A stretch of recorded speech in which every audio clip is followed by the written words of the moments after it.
देखो Faraday's law of EMI देख लिया आपने, है ना, और वहां हमने क्या कर लिया, ये देख लिया है कि मैग्नीट्यूड कैसे निकालना है। वो निकालना है EMF is equal to D phi by D T, N number of turns है तो N D phi by D T, है ना। माइनस साइन जरूर लगाए, लेकिन माइनस का काम क्या है, डायरेक्शन को बनाना, और वो डायरेक्शन बताएंगे with the help of Lenz law.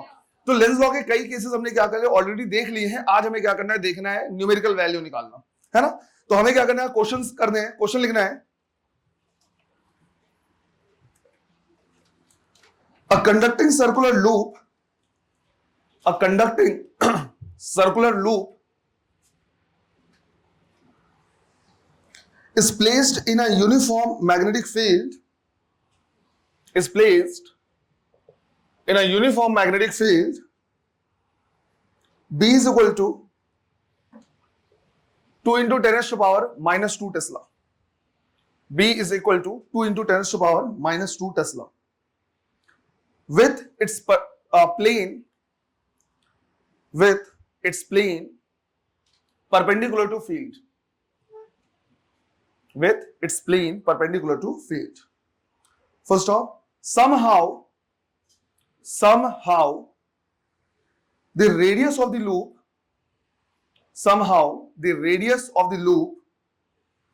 starts shrinking. Somehow the radius of the loop starts shrinking at a constant rate of 1 millimeter per second. 1 millimeter per second. Find the induced EMF. Find the induced EMF the instant when the radius is 2 centimeter. Find the induced EMF in the loop at instant when radius is 2 centimeter. है ना, मैंने तुमको बताया एक ही formula है बेटा, main formula एक ही, D phi by D T. बस तुमको ये आइडेंटिफाई करना है कि फ्लक्स के लिए जो 3 फैक्टर होते हैं, बी, ए और थीटा, इनमें से कौन सा फैक्टर है जो चेंज हो रहा है। जो फैक्टर चेंज हो रहा है उसको डिफरेंशिएट कर देना, आंसर आ जाएगा, है ना। करो, देखो हमें पता है ईएमएफ का अगर हम मैग्नीट्यूड निकाले तो लिखेंगे क्या, D phi by D T. अब एक ही समझना है, इसमें बोला है जो प्लेन है उसको मैग्नेटिक फील्ड के परपेंडिकुलर रखा है। तो अगर प्लेन को मैग्नेटिक फील्ड के परपेंडिकुलर रखा है तो एरिया वेक्टर के साथ एंगल कितना बनाएगा, 0 डिग्री, क्योंकि एरिया वेक्टर को भी प्लेन के परपेंडिकुलर लेंगे और मैग्नेटिक फील्ड भी प्लेन के परपेंडिकुलर है। तो दोनों एरिया वेक्टर और मैग्नेटिक फील्ड पैरेलल हो गए, तो cos 0 हो जाएगा यहां पे। तो हम लिखेंगे D by D T of B A cos 0, right, cos 0 लिख सकते हैं। क्या मैग्नेटिक फील्ड चेंज हो रहा है, नहीं। इसमें बोला है जो लूप है वो धीरे धीरे श्रिंक होने लगा, तो क्या चेंज हो रहा है, एरिया। तो हम यहां पे क्या करेंगे, लिखेंगे बी बाहर निकाल लेंगे और D by D T of, circular loop है तो एरिया क्या हो जाएगा, पाई आर स्क्वायर।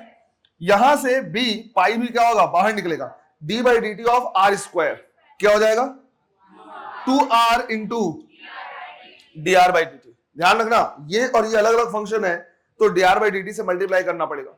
और ये D R by D T क्या है, यही 1 मिलीमीटर पर सेकेंड। तो D R by D T indicate कर रहा है किस रेट से ये जो रेडियस है वो क्या हो रहा है, चेंज हो रहा है। वही दिया हुआ है क्या, 1 मिलीमीटर पर सेकेंड। बस वैल्यू पुट करना है हमें।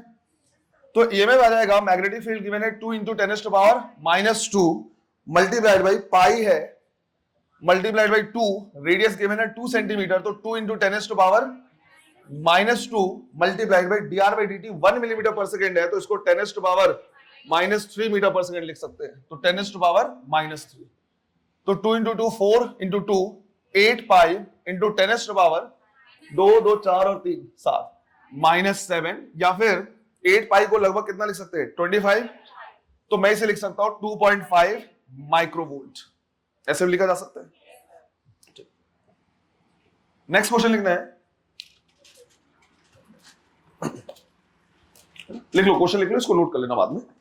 नेक्स्ट क्वेश्चन लिखना है, a conducting circular loop of area 1 millimeter square, conducting circular loop of area 1 millimeter square is placed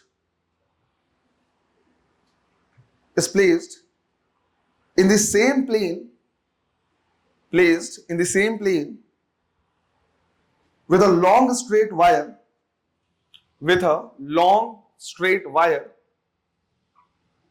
at a distance 20 centimeter. At a distance 20 centimeter. First off, the straight wire carries an electric current. The straight wire carries an electric current which changes from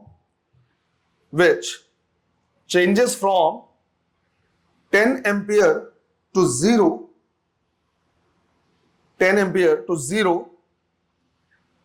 in 0.1 second. In 0.1 second. Find the induced EMF. Find the induced EMF in the loop. Find the induced EMF in the loop. इसको भी हमारे पास क्या है, एक इस तरह का long wire है और जिस प्लेन में ये वायर रखा हुआ है उसी प्लेन में यहां पे क्या है, एक छोटा सा लूप रखा हुआ है। वायर से कितने डिस्टेंस पे, 20 सेंटीमीटर के डिस्टेंस पे, राइट। और इसमें क्या हो रहा है, करंट फ्लो हो रहा है, और लेकिन ये करंट क्या हो जा रहा है, 10 एम्पियर से वापस से कितना हो जा रहा है, 0 हो जा रहा है। अब अगर मान लो हमने इनको सेम प्लेन में रखा है तो इसका जो मैग्नेटिक फील्ड होगा वो परपेंडिकुलर टू प्लेन होगा। तो प्लेन के परपेंडिकुलर होगा तो एरिया वेक्टर के साथ एंगल कितना बनाएगा, 0। तो अगेन यहां पे एंगल कितना हो जा रहा है, 0 डिग्री। अब यहां पे क्या करना है, ईएमएफ देखना है, तो ईएमएफ का फॉर्मूला हो जाएगा क्या, D phi by D T, जिसको हम लिखेंगे D by D T of B A cos 0 degree. अब यहां पे इसका एरिया चेंज नहीं हो रहा, लेकिन अगर यहां पे जो वायर है उसका करंट क्या हो जाएगा, चेंज होगा, 0 हो जाएगा, तो मैग्नेटिक फील्ड चेंज होगा। तो यहां से हम क्या करेंगे, लिखेंगे एरिया बाहर निकाल लिया, cos 0 की वैल्यू 1 हो गया, यहां लिखेंगे D by D T of me, magnetic field. एक लॉन्ग स्ट्रेट वायर मतलब इनफाइनाइट लेंथ के वायर से मैग्नेटिक फील्ड का फॉर्मूला क्या होता है, mu not I divide by 2 pi D. इनमें भी डी चेंज नहीं हो रहा, mu naught by 2 pi constant है, करंट चेंज हो रहा। तो यहां से हम a into mu naught by 2 pi D बाहर निकाल सकते हैं, और यहां लिखेंगे क्या, D I by D T. यहां पे हमें इंटीग्रेशन की जरूरत नहीं पड़ेगी, क्योंकि ऑलरेडी बोला हुआ है कि जो करंट है वो इतने ही टाइम में क्या हो जा रहा है, चेंज हो जा रहा है, 0 हो जा रहा है। तो एरिया जो है वो कितना गिवन है, 1 मिलीमीटर स्क्वायर, क्या लिखेंगे, 10⁻⁻6 मीटर स्क्वायर। तो उसको लिख दिया 10⁻⁻6। म्यू नॉट बाई 2 पाई की वैल्यू कितनी होगी, 2 इंटू 10⁻⁻6। डिस्टेंस 20 सेंटीमीटर गिवन है, जिसको हम लिख सकते हैं 0.2, और D I by D T, current change हो रहा है 10 से 0 कितने टाइम में, 0.1 सेकेंड में, तो D I divide by D T. Clear है ये। इससे अगर हम क्या करें देखें तो 0.2 है, ये हो जाएगा कितना, 10, ये 10 हो गया, 0.1 ऊपर आएगा तो भी 10 हो जाएगा, और ये भी 10 है, तो टोटल कितना हो गया, 10⁻3। और ये कितना है हमारे पास, अच्छा 2 इंटू 10⁻⁻7 होगा, ये गलती से, ये हमारे पास कितना है, -13। तो 10⁻3 और -13 कितना बचेगा, 10⁻⁻10 वोल्ट। क्लियर है ये।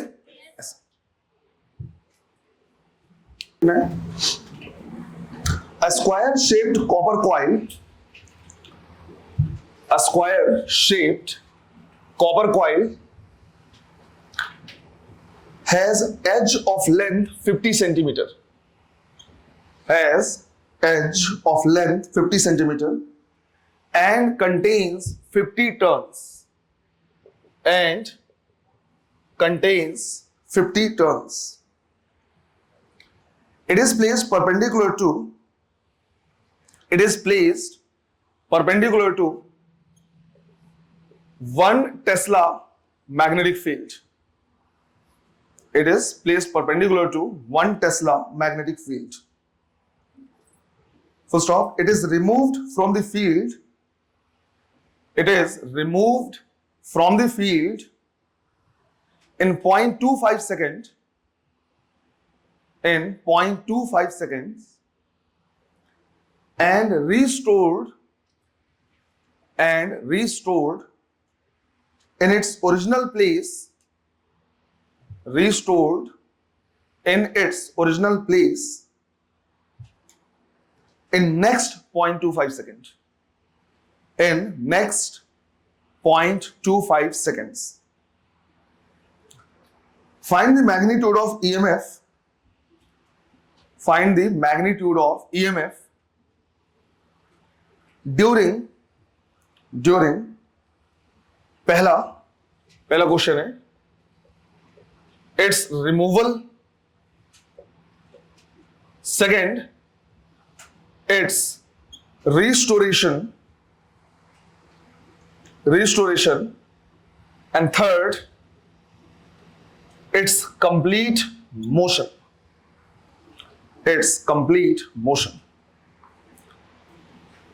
करो। इसमें ये बोला हुआ है कि हमारे पास क्या है, मैग्नेटिक फील्ड है और मैग्नेटिक फील्ड के परपेंडिकुलर हमने क्या कर रखा है, इस स्क्वायर लो को रखा है। मतलब अगेन थीटा की वैल्यू कितनी हो जाएगी, 0 हो जाएगी, क्योंकि एरिया वेक्टर के साथ 0 डिग्री का एंगल बनाएगा। क्वेश्चन अब इसमें ऐसे बोला हुआ है कि लेट्स से हमने बोला कि भाई यहां पे हमारा क्या है, मैग्नेटिक फील्ड है और इसमें हमने क्या किया है, एक लूप रखा है जो 50 टर्न का है, इसको हमने क्या कर दिया, बाहर निकाल दिया। अब बाहर निकाला है कितने टाइम में, 0.25 सेकंड में, है ना, बाहर निकाला हमने इसको 0.25 सेकंड में और वापस से इसको रिस्टोर भी कर दिया कितने में, 0.25 सेकंड में। अब बोला है इंडिविजुअल केसेस को हमें लेना है और लास्ट में क्या लेना है, एक साथ कंसिडर करना है। अब इस चीज को समझना है कि जो ईएमएफ होता है या करंट होता है उनके पास डायरेक्शन होता है, वेक्टर क्वांटिटी पर डायरेक्शन है ना, उसकी पोलैरिटी होती है। अगर हम इसको बाहर निकालेंगे तो बाहर निकालते समय जो भी डायरेक्शन होगा, रिस्टोर करते समय डायरेक्शन क्या होगा, अपोजिट होगा। और इस डायग्राम के लिए मैं तो बता भी सकता हूं कि बाहर निकालेंगे तो कम होगा, तो अगर कम होगा तो कम नहीं होने देगा, इंड्यूस मैग्नेटिक फील्ड कैसा होगा, क्रॉस, और क्रॉस के लिए करंट कैसा फ्लो होगा, क्लॉकवाइज, तो इंटर करते समय एंटी क्लॉकवाइज। ये भी क्लियर अपने को। अब अगर मैं पहला क्वेश्चन सॉल्व करूं तो मैं लिखूंगा ईएमएफ का मैग्नीट्यूड सिर्फ d∅dt। यहां पे एरिया में कोई चेंज नहीं आ रहा है, चेंज किसमें आ रहा है, मैग्नेटिक फील्ड में, तो dB/dt और थीटा की वैल्यू 0, cos 0 की वैल्यू होगी 1। तो एरिया जो हो जाएगा, सिंस लेंथ दिया है कितना, 50 सेंटीमीटर, इसका मतलब 0.5 मीटर, एरिया हो जाएगा 0.5 इंटू 0.5 मतलब 0.25 metre square. dB change in magnitude, change in magnetic field कितना है, 1 टेस्ला। तो पहले 1 था, बाद में कितना हो गया, 0, और ऐसा होने में कितना टाइम लगा है, 0.25 सेकेंड। अब एक चीज का और ध्यान रखना है कि इसमें नंबर ऑफ टर्न्स भी दिए हैं, तो अगर नंबर ऑफ टर्न्स दिए हैं तो हमें n टाइम्स क्या करना होगा, मल्टीप्लाई करना होगा। तो ये 50 टाइम्स क्या हो जाएगा, ऐसे लिखेंगे, ये कैंसिल होगा और ये आएगा कितना, 50 वोल्ट। हमें पता है सेकंड केस में भी क्या होगा, ईएमएफ कितना होगा, 50 वोल्ट ही होगा, लेकिन अपोजिट डायरेक्शन होगा। सिंस डायरेक्शन अभी मेंशन नहीं कर रहा है तो हम बोलेंगे वापस इंसर्ट करते समय 50 वोल्ट होगा। लेकिन इसमें जब हम बात करेंगे थर्ड केस में, तो थर्ड केस में समझना है, जब हम ईएमएफ निकालेंगे हम लिखेंगे NA dB/dt। तो यहां पे हम लिखेंगे NA change in magnetic field, पहले भी यही था अभी भी यही है, तो लिखेंगे 1 - 1 और इसमें समय कितना लगा है, 0.5, 1 - 1 0 हो जाएगा, तो ईएमएफ कितना, 0। बस इस पॉइंट को क्या करना है, ध्यान रखना है कि ईएमएफ के बारे में अगर इस तरह से बोलेगा तो पोलैरिटी इसके पास होती है, तो रिमूव करते समय अगर 50 है तो इंसर्ट करते समय -50 हो जाएगा या डायरेक्शन अपोजिट हो जाएगा। और नेट की अगर बात करेंगे तो इनिशियल माइनस फाइनल 0, तो नेट कितना हो जाएगा, 0 हो जाएगा। लेकिन अगर सेम क्वेश्चन में क्या कर दे, तुमसे ये पूछे कि इसमें हीट कितना डेवलप हुआ है, तो हमें पता है क्योंकि करंट निकलते समय भी फ्लो हुआ है और इंसर्ट करते समय फ्लो हुआ है, तो हीट तो दोनों टाइम में डेवलप हुआ है। तो ऐसा नहीं करना है कि जाते समय 10 जूल आए, आते समय 10 जूल, तो टोटल में 0 कर दो।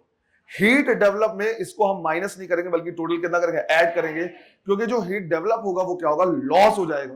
तो अगर बाहर निकालते समय हीट डेवलप होकर लॉस हुआ है तो ऐसा नहीं है कि आते समय वापस एब्जॉर्ब कर लेगा, वापस आते समय भी क्या करेगा, लॉस करेगा।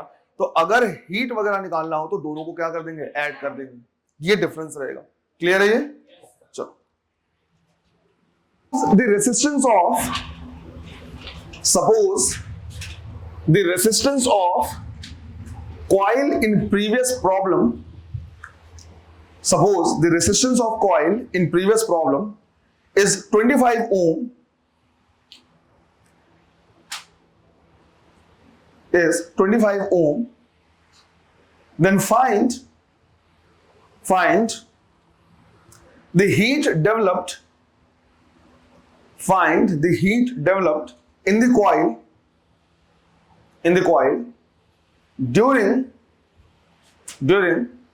वही तीन क्वेश्चन है, its removal, its restoration and its complete motion।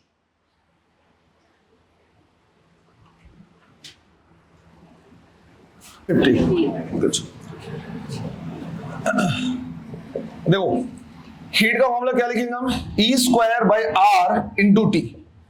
तो ईएमएफ डेवलप कितना हो रहा है निकालते समय या बाहर वापस रिस्टोर करते समय, 50 वोल्ट। तो हम लिखेंगे 50 इंटू 50 डिवाइड बाई रेसिस्टेंस कितना है 25, और कितने टाइम तक बाहर निकाल रहे हैं 0.25, तो यहां पे लिखेंगे कितना 0.25, है ना। तो ये कैंसिल होगा तो कितना होगा 2, 50 इंटू 2 कितना 100 मल्टीप्लाइड बाई 0.25 कितना हो जाएगा 25 जूल। अब इसमें समझना है कि बाहर निकालते समय भी 25 जूल, वापस निकालते भी 25 जूल क्या होगा, हीट डेवलप होगा और लॉस हो जाएगा। तो नेट का आंसर हम इसमें 0 नहीं दे सकते। तो पहले का आंसर हम देंगे 25, सेकंड का भी आंसर देंगे 25, और थर्ड का आंसर हम यहां पे देंगे कितना 50 जूल। ये डिफरेंस रहेगा बेसिक इसमें। क्लियर है?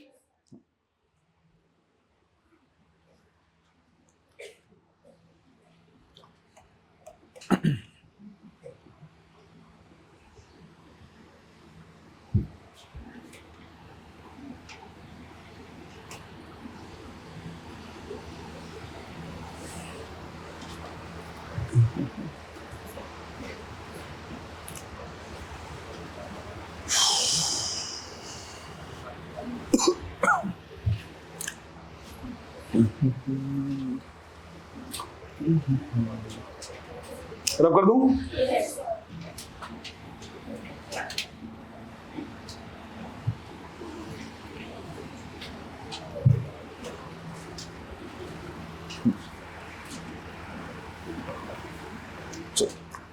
नेक्स्ट क्वेश्चन लिखना है, a conducting loop of area 5 centimetre square, a conducting loop of area 5 centimeter square is placed in a magnetic field,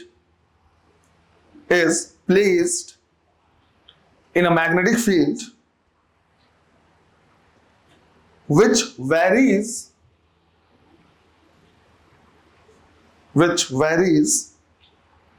with time as B is equal to 0.2 Tesla sin 300t. B is equal to 0.2 Tesla sin 300t. Sinusoidal function हो गया है ना, sign के हिसाब से क्या हो रहा है चेंज हो रहा है, तो मैग्नेटिक फील्ड इस तरह से कंटिन्यूअसली क्या हो रहा है चेंज हो रहा है। Full stop. The normal of the coil makes an angle of 60 degree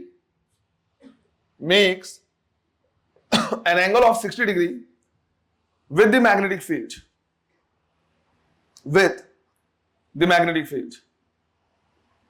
actual angle कितना लेंगे यहां पे 60 डिग्री ही लेंगे, क्योंकि इसमें क्या है नॉर्मल ऑफ द प्लेन, मतलब एरिया वेक्टर का ही एंगल बोला है ना, तो इसमें 30 मत ले लेना, क्या लेंगे 60 डिग्री लेंगे। फिर find the EMF induced पहला at t is equal to pi by 900 second, and second t is equal to pi by 600 second, करो। अब समझो इसमें क्या चेंज हो रहा है, मैग्नेटिक फील्ड, और वो भी कैसे साइनोसॉइडल। यहां पे अगर हमें क्या करना है देखना है, तो इस चीज का ध्यान रखना बेटा कि ईएमएफ का एक ही तो फॉर्मूला है d∅dt, बस हमें सही तरीके से आइडेंटिफाई करना है कि चेंज हो क्या रहा है। अब जहां पे हमने मैग्नेटिक फील्ड रखा हुआ है और एरिया को जैसे रख दिया या प्लेन को जैसे रख दिया वो वैसे ही है, एंगल चेंज नहीं हो रहा है, सिर्फ मैग्नेटिक फील्ड क्या हो रहा है साइनोसॉइडली चेंज हो रहा है। कैसे पता, ये साइन दिख रहा है, ये ओमेगा की वैल्यू होगी, ये मैक्सिमम वैल्यू होगी मैग्नेटिक फील्ड की मैक्सिमम वैल्यू होगी, है ना। तो मैग्नेटिक फील्ड कंटिन्यूअसली क्या हो रहा है चेंज हो रहा है। यहां पे अगर हम देखें तो हम लिख सकते हैं d/dt of b a cos 60 degree, right, cos 60 degree. Area में कोई चेंज नहीं आ रहा है तो एरिया बाहर निकाल लिया, cos 60 की वैल्यू कितनी 1/2, उसको हमने बाहर निकाल लिया। अब बचा यहां पे d/dt ऑफ b, और b को लिख सकते हैं क्या 0.2 sin 300t। ये बिल्कुल वैसे ही हो गया जैसे a sin ओमेगा t होता है ना, ये वैल्यू कांस्टेंट है, ये भी बाहर आ जाएगा, तो हमें मिल जाएगा यहां पे EMF इज इक्वल टू, एक तो एरिया है हमारे पास मल्टीप्लाइड बाई 1/2 मल्टीप्लाइड बाई 0.2, बचा क्या sine omega T. Sine omega T का differentiation omega cos omega T, तो यहां पे ओमेगा की जगह पे क्या है 300 मल्टीप्लाइड बाई कॉस 300 टी। यहां तक अभी तक जनरल आंसर है ना। अभी तक हमने टी की वैल्यू पुट नहीं की है। अब हम इसमें क्या कर सकते हैं, पुट कर सकते हैं। एरिया 5 सेंटीमीटर स्क्वायर दिखा हुआ है, तो 5 into 10⁻⁻4 multiplied by 1/2 0.2 multiplied by 300 cos 300 और टी कितना बोला है पाई बाई 900, तो पाई बाई 900, जिससे 300 से कैंसिल होके ये पूरा टर्म कितना हो जाएगा cos pi by 3, cos pi by 3 मतलब cos 60, और cos 60 की वैल्यू फर्दर 1/2, तो ये हमारे पास हो जा रहा है। इससे ये कैंसिल होगा, तो 5 इंटू 10⁻⁻4 इंटू 10⁻⁻1 यहां पे 300 यहां पे, और cos पाई बाई 3 की वैल्यू 1/2, यही हो गया 1500 कितना 750 इंटू 10⁻⁻5 या फिर 7.5 10⁻⁻3, या मैं मिली वोल्ट लिख सकता हूं, यही हो जाएगा। ठीक, सेकंड अगर देखें तो यहां तक सब कुछ सेम रहेगा, बस यहीं पे चेंज होगा, क्या बेटा है ना। हाँ, तो यहां पे क्या करेंगे हम, ईएमएफ अगर निकालेंगे तो सब कुछ सेम रहेगा। जैसे 5 इंटू 10⁻⁻4 इंटू 1/2 इंटू 0.2 इंटू 300 सब कुछ सेम है, बस यहां पे पुट करेंगे cos 300 इंटू टी की जगह पे पाई बाई 600, जिसकी वजह से ये हो जाएगा पाई बाई 2, तो ये हो गया cos पाई बाई 2, जिसकी वैल्यू कितनी 0। तो अगर ये वैल्यू 0 हो गया तो कुछ भी करने की जरूरत नहीं, हम बोलेंगे ईएमएफ इंड्यूस यहां पे कितना हो जाएगा 0। अच्छा, एक चीज और हो सकता है, बोले कि मैक्सिमम ईएमएफ निकालो। अगर मैक्सिमम ईएमएफ निकालना है तो यही जो कॉस की वैल्यू आ रही है इसी को क्या कर देंगे 1, क्योंकि कॉस की वैल्यू मैक्सिमम कितनी होगी 1, तो ये रिमेनिंग जो टर्म बचेगा वो मैक्सिमम ईएमएफ हो जाएगा। क्लियर है ये? चलो लिख लो जल्दी से। नेक्स्ट क्वेश्चन में हमारे पास सिर्फ इतने ही जगह में क्या है मैग्नेटिक फील्ड है। तो जो मैग्नेटिक फील्ड है वो 20 सेंटीमीटर के डिस्टेंस पे क्या है फैला हुआ है, इसके पहले और इसके बाद में कोई मैग्नेटिक फील्ड नहीं है। यहां पे हमारे पास क्या है, एक स्क्वायर लूप है जिसका साइड कितना 5 सेंटीमीटर। ये t=0 पे ठीक मैग्नेटिक फील्ड में इंटर करने वाला ही है, और किस वेलोसिटी से 1 सेंटीमीटर पर सेकंड से। इस मैग्नेटिक फील्ड की वैल्यू कितनी है 0.6 टेस्ला। इसी के लिए क्या दिया है, क्वेश्चन दिया है, तो लैंग्वेज लिखना है in the given diagram a square loop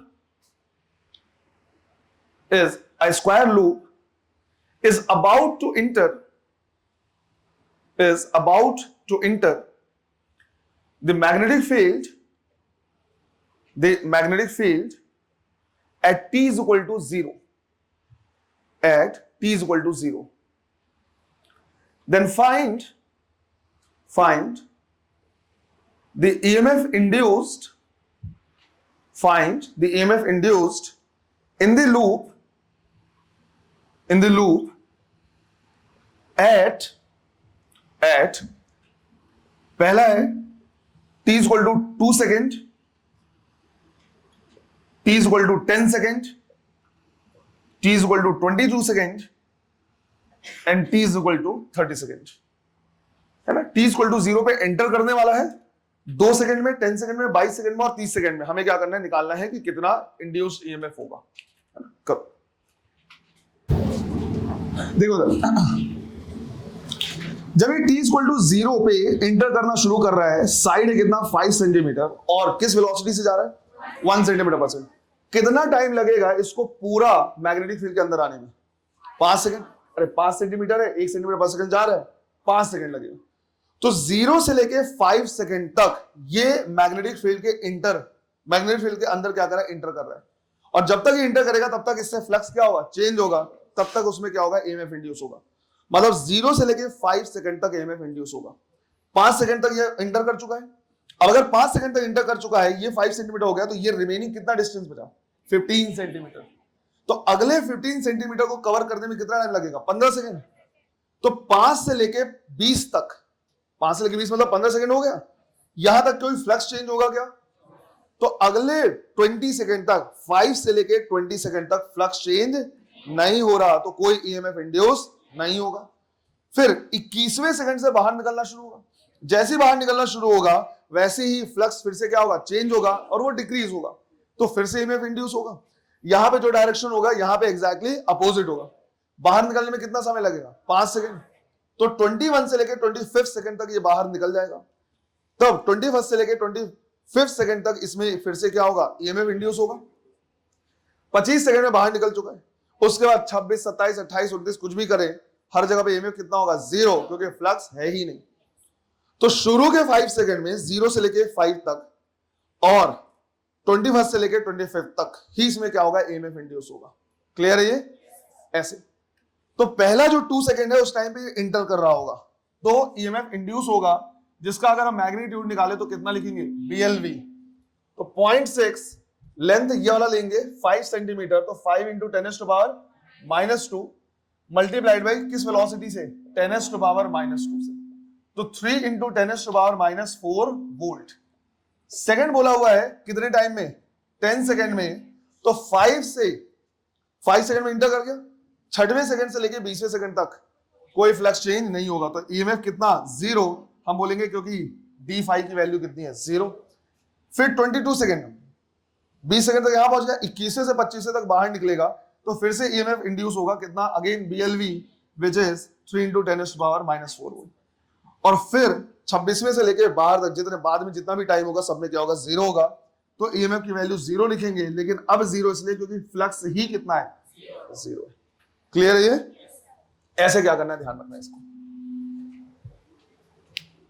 resistance of, suppose the resistance of coil in previous problem, suppose the resistance of coil in previous problem is 4.5 milliohm, 4.5 milliohm. Then find the heat produced,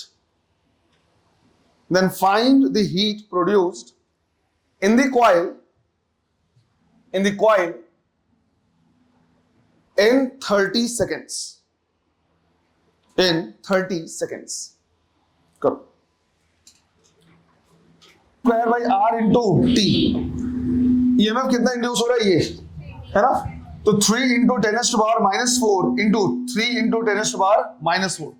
resistance कितना given है, 4.5 मिली ओम, तो 4.5 into 10⁻³ multiplied by time. अगर यहां पे तुमने time पूरा 30 second लिखा तो आंसर गड़बड़ हो जाएगा। यह ध्यान रखना है कि भले 30 सेकंड बोला हुआ है, लेकिन जो हीट डेवलप हो रहा है वो सिर्फ 10 सेकंड में हो रहा है। शुरू के 5 सेकंड जब ये क्या कर रहा है, इंटर कर रहा है, और लास्ट के 5 सेकंड जब ये निकल रहा है, बीच में फ्लक्स चेंज नहीं था तो ईएमएफ ही नहीं था, और बाद में बाहर निकल जाएगा तो भी ईएमएफ नहीं है। तो यहां भी इस चीज का ध्यान रखना है कि जो हम टाइम लेंगे वो कितना लेंगे, 10 सेकंड का लेंगे, ये इंपॉर्टेंट है। राइट, ये एक तरीके से इफेक्टिव टाइम तो नहीं बोलना चाहिए, ये वो टाइम है जितने टाइम तक क्या हो रहा है, इसमें करंट प्रोड्यूस हो रहा है या करंट इंड्यूस हो रहा है ना, इसको लिख लेना कि वो टाइम है जिसमें करंट इंड्यूस हो रहा है। अब यहां से अगर हम क्या करें, सॉल्व करें, तो 10⁻³ ऊपर जाएगा तो +3 हो जाएगा, ये +3 और ये +4, इसके साथ क्या होगा, कैंसिल, 3 और 3 9 बाई 4.5 कितना, 2 इंटू 10⁻⁻4 जूल, ये आएगा आंसर।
कल ऐसे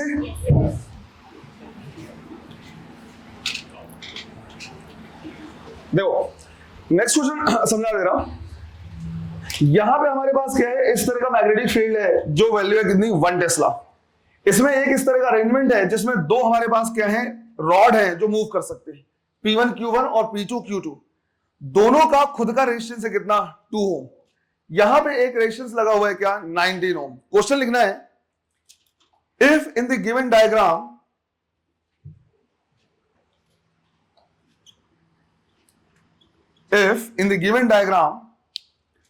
both rods P1 Q1 and P2 Q2, both rods P1 Q1 and P2 Q2 moves in the same direction with velocity 5 centimeter per second,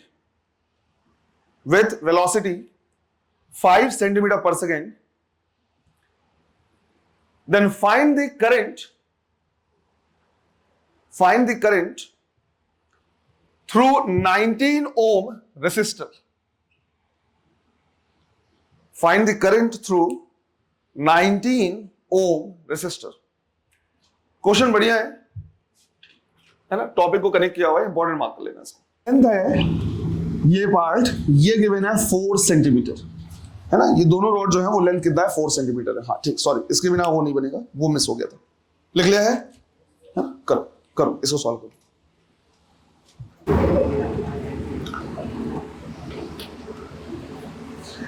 इसमें जो ये 2 ओम और 2 ओम है, जब ये क्या करेगा, मूव करेगा, तो ये बैटरी की तरह बिहेव करेगा, है ना। कल हमने क्लास में देखा हुआ है कि अगर कोई रॉड मैग्नेटिक फील्ड को कट करता हुआ जाएगा तो ये बैटरी की तरह बिहेव करेगा।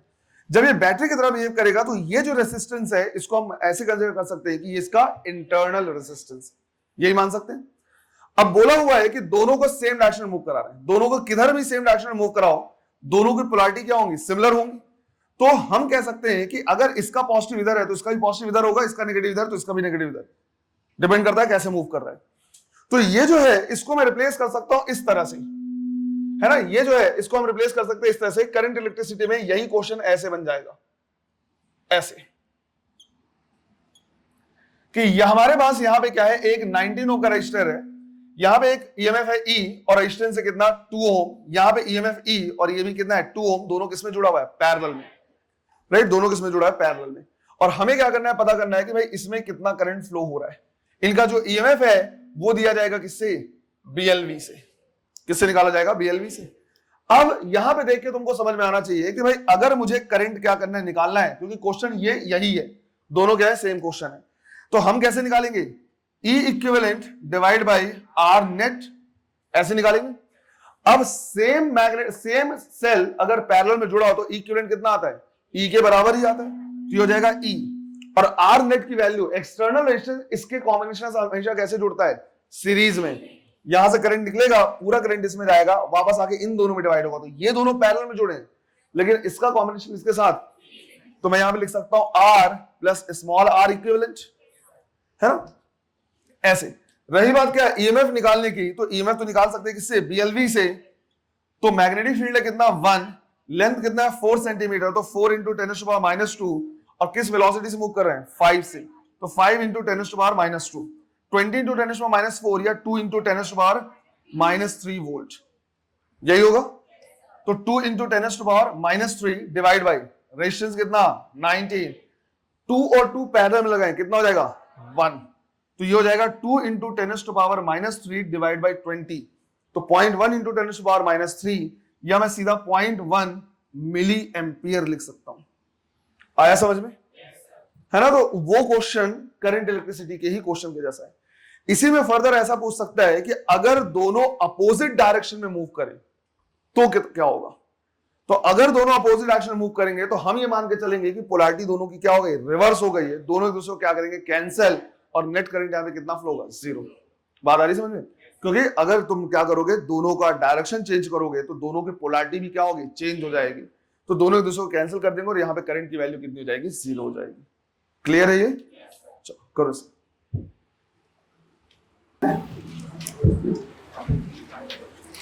क्या हुआ? Two rails of a railway track, two rails of a railway track insulated from each other, insulated from each other and from the ground, and from the ground are connected to a voltmeter, are connected to a voltmeter. What will be the reading of voltmeter? What will be the reading of voltmeter if a train travels on the track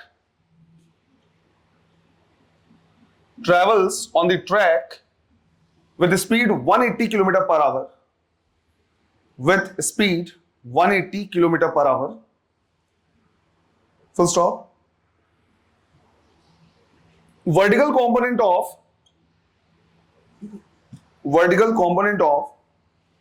Earth's magnetic field is 2 into 10 to the power minus 5 Tesla. 2 into 10 to the power minus 5 Tesla. करो. Distance between the rails is 1 meter. तो दोनों जो track है, दोनों जो rails हैं, है ना, पटरी जो है, उनके बीच का डिस्टेंस कितना है, 1 मीटर का है। 10 to the power minus 3. Simple question. अच्छा, इसीलिए इतनी देर तक नहीं आंसर दे पा रहे थे, तबियत थोड़ी सी खराब होती है ना, कुछ चीजें मिस हो जाती है, पूछ लिया करो, कभी क्वेश्चन का कंपोनेंट ही मिस हो जा रहा है। देखो, कल जो हमने मोशनल ईएमएफ किया था ना, बिल्कुल वैसी है। जैसे कल हमने ये देखा था कि मान लो कहीं भी इस तरह का मैग्नेटिक फील्ड है, और मैग्नेटिक फील्ड में हम क्या कर रहे थे, इस तरह से एक वो रख दिया था, हमने लूप रख दिया था, और हमने बोला था इसमें एक रॉड है जो क्या कर रहा है, स्लाइड कर रहा है। आज भी क्वेश्चन क्या है, बिल्कुल वैसे ही है। यहां पे बोला है vertical component of magnetic field, आज वाले क्वेश्चन में। तो इस तरह से हम मान लेंगे कि मैग्नेटिक फील्ड इस तरह से है। फिर इसमें क्या बोला हुआ है कि 2 रेलवे ट्रैक हैं ऐसे, दोनों रेलवे ट्रैक को हमने क्या कर दिया है, एक वोल्ट मीटर से जोड़ दिया, तो ऐसे कनेक्शन हो गया। अब इसमें एक ट्रेन आ रहा है ऐसे, इस तरह से क्या कर रहा है, मूव कर रहा है, कितनी वेलोसिटी से, 180 किलोमीटर पर आवर से। तो ये पूरा एक सर्किट हो गया। जब ट्रेन आएगा तो मैग्नेटिक फील्ड के वर्टिकल कंपोनेंट को कट करता हो जाएगा। कभी कभी ऐसा भी हो सकता है कि क्वेश्चन में सिर्फ मैग्नेटिक फील्ड दे दे और एंगल ऑफ डिप दे दे, ऐसा भी कर सकता है। तो अगर मैग्नेटिक फील्ड और एंगल ऑफ डिप दिया हुआ तो तुमको वर्टिकल कंपोनेंट को क्या करना पड़ेगा, निकालना पड़ेगा, क्योंकि उसी को क्या करेगा, कट करेगा। सेम इसी ट्रेन वाले क्वेश्चन को क्या कर दिया है, एक बार एरोप्लेन वाले से वो कर दिया है कि जो एरोप्लेन है वो क्या कर रहा है, इतनी वेलोसिटी से मूव कर रहा है और विंग की चौड़ाई दे दी है ना, लेंथ दे दिया विंग। तो बोला है विंग के दोनों एंड में कितना पोटेंशियल डिफरेंस या कितना ईएमएफ जनरेट होगा या डेवलप होगा। तो सेम क्वेश्चन वहां भी लगेगा, सेम तरीका वहां भी लगेगा, बीएलवी। क्लियर है ये? तो यहां भी हमें क्या करना है, सॉल्व करना है। जो मैग्नेटिक ईएमएफ होगा वो किसके बराबर होगा, बीएलवी के इक्वल। तो मैग्नेटिक फील्ड गिवन है कितना, 2 into 10 to the power minus 5, दोनों के बीच का जो लेंथ है, पटरियों के बीच की दूरी जो है 1 मीटर, तो ये हो गया 1, और वेलोसिटी 180 किलोमीटर पर आवर दिया है, कितना हो जाएगा, 50 मीटर पर सेकेंड। तो 100 into 10 to the power minus 5 या 10 to the power minus 3, जिसको हम बोल सकते हैं 1 मिलीवोल्ट। ऐसे नेक्स्ट तुम एग्जांपल की तरह भी ट्रीट कर सकते हो या फॉर्मूले की तरह भी इसको क्या कर सकते हो, ले सकते हो। यहां पे इस तरह से गिवन है कि हमारे पास मैग्नेटिक फील्ड है ऐसे, और मैग्नेटिक फील्ड की वैल्यू है कितनी, बी। इसमें हमने क्या किया है, एक रॉड को रखा है ऐसे। अब ये जो रॉड है वो लीनियर मोशन नहीं कर रहा, बल्कि क्या कर रहा है, सर्कुलर मोशन कर रहा है, और इस पॉइंट के अबाउट क्या कर रहा है, रोटेट कर रहा है, कितने से, ओमेगा से। गिवन है कि इसका जो लेंथ है वो कितना है, एल। अब सिंस ये रोटेट कर रहा है, ये मैग्नेटिक फील्ड को क्या करेगा, कट करता हो जाएगा। ऐसे रोटेट करेगा तो मैग्नेटिक फील्ड को कट करेगा, और अगर मैग्नेटिक फील्ड को कट करेगा तो दोनों एंड के बीच में क्या होगा, ईएमएफ डेवलप होगा। क्वेश्चन यही पूछा हुआ है कि कितना ईएमएफ डेवलप होगा। अब मोशनल ईएमएफ में हमने फॉर्मूला पढ़ा है बीएलवी, वेलोसिटी है v। इसमें हर पॉइंट की जो वेलोसिटी होगी वो क्या होगी, अलग अलग होगी। क्योंकि linear velocity is equal to क्या लिखते हैं, आर ओमेगा या ओमेगा आर। तो जिस पॉइंट के बाद रोटेट हो रहा है उससे डिस्टेंस सबका क्या होगा, अलग अलग होगा, तो इसलिए सबकी वेलोसिटी क्या होगी, अलग अलग। तो डायरेक्ट सॉल्व नहीं करेंगे, क्या करना पड़ेगा, इंटीग्रेट। इंटीग्रेट करने के लिए यहां पे हमने एक छोटा सा पार्ट ले लिया, मान लिया कि इसका लेंथ कितना है dx, और यहां से कितने डिस्टेंस में लिया है, x पे, है ना। तो इस पॉइंट के अबाउट x लिया है। अब इसकी वेलोसिटी अगर मैं लिखूं, या इसके लिए मैं ईएमएफ डेवलपमेंट लिखूं, कितना ईएमएफ डेवलप हुआ है, तो मैं लिखूंगा D is equal to B, इसका खुद का लेंथ कितना है dx, और इसकी वेलोसिटी कितनी होगी x इंटू ओमेगा। तो ये लिख देंगे क्या, x ओमेगा। पूरा निकालने के लिए मुझे क्या करना होगा, इंटीग्रेट। ये हो जाएगा कितना e, यहां से b और ओमेगा बाहर निकलेगा, क्या बचेगा x dx। इसका जो लिमिट होगा कहां से कहां तक, 0 टू l, तो लिमिट रखेंगे 0 टू l। तो यहां से आ रहा है EMF is equal to b omega बाहर आएगा, x का integration x square by 2 limit 0 to l, तो EMF आ जाएगा हाफ b ओमेगा, और यहां पे क्या आएगा l स्क्वायर। ये जो आ रहा है तुम इसको फॉर्मूले की तरह क्या कर सकते हो, यूज कर सकते हो, और इसको याद ही रखना है, इसको क्या करना है, फॉर्मूले की तरह यूज करना है। एक दो बार क्वेश्चन आया हुआ है, एक बार क्वेश्चन आया था कि एक साइकिल है, साइकिल जब चल रहा है तो अर्थ का हॉरिजॉन्टल फील्ड दिया है, क्योंकि जब साइकिल ऐसे चलेगा तो उसका जो स्पोक है वो फील्ड को ऐसे कट करेगा। तो हॉरिजॉन्टल कंपोनेंट दिया हुआ है, स्पोक का लेंथ दिया हुआ है, और ये बोला हुआ है कि इसमें स्पोक के एंड में, दोनों एंड में कितना मैग्नेटिक फील्ड क्या होगा, सॉरी कितना ईएमएफ जनरेट होगा। क्लियर है ये, ऐसे क्वेश्चन पूछा हुआ है। एक बार और क्वेश्चन ऐसे पूछा हुआ है कि हमारे पास क्या है, एक इस तरह का रॉड है जो सेंटर के अबाउट क्या कर रहा है, रोटेट कर रहा है, ए और बी के बीच में कितना ईएमएफ डेवलप होगा। ऐसे में हम आंसर देंगे कितना, 0, क्योंकि जो भी ईएमएफ डेवलप होगा यहां से लेके यहां तक उतना ही होगा, यहां से लेके यहां तक। फॉर एग्जांपल यहाँ पे 2 वोल्ट, तो ये 0 हो जाएगा, ये 2 वोल्ट हो जाएगा, यहां भी 2 वोल्ट होगा, ये 0 और ये 2, तो ए और बी के बीच का जो पोटेंशियल डिफरेंस होगा कितना होगा, 0 होगा। क्लियर है। तो ऐसे भी क्या कर सकता है, क्वेश्चन पूछ सकता है, इसको एज अ फॉर्मूला हम क्या करेंगे, याद रखेंगे।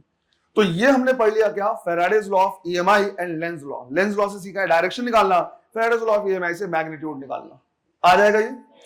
अब ये वो चैप्टर है जहां पे हम सर्किट का थर्ड कंपोनेंट पढ़ेंगे। कैपेसिटर के टाइम पे मैंने तुमको पूरा ओवरव्यू दिया था, 3 चीजें पढ़नी है, कैपेसिटर, रेजिस्टेंस और तीसरा इंडक्टर। यहां पे हम इंडक्टर के बारे में पढ़ेंगे। पढ़ने का तरीका मैंने तुमको बताया ही है, पहले वो फॉर्मूला पढ़ते हैं जिसमें ये आता है, फिर हम देखते हैं कि ये डिपेंड किस पे करता है, राइट। फिर हम देखते हैं कितनी एनर्जी स्टोर होती है या लॉस होती है, फिर कॉम्बिनेशन। तो यही चारों पांचों चीजें हमें क्या करनी होंगी, इंडक्टर के लिए पढ़ना होगा। तो कल वाली क्लास में हम क्या करेंगे, शुरू करेंगे इंडक्टर। क्लियर है ये, चलो थैंक यू।